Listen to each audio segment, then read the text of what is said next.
Chandrababu Davos పర్యటన పేరుతో publicity చేసుకుంటున్నారు అన్నారు వైఎస్ఆర్సీపీ రాష్ట్ర ప్రధాన కార్యదర్శి సతీష్ రెడ్డి. దావోస్ వెళ్లి జగన్ను దూషించడమే తప్ప చంద్రబాబు లోకేష్ చేస్తున్నది ఏమీ లేదు అని మండిపడ్డారు. లోకేష్ చంద్రబాబు విదేశీ పర్యటనను ఎందుకు రహస్యంగా దాచారు అని ప్రశ్నించారు.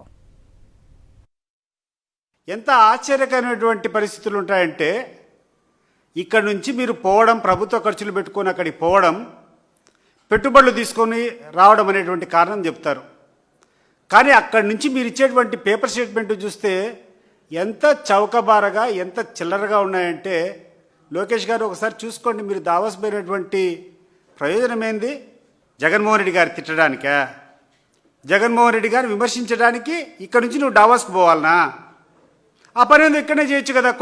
కొన్ని కోట్ల రూపాయలు ప్రభుత్వమే మిగిలేదు కదా.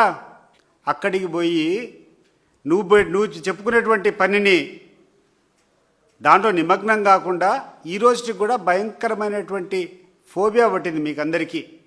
ఎక్కడికి పోయినా జగన్మోహన్ రెడ్డి నామస్మరణం తప్పితే మీకు ఏమీ చేత కాదు.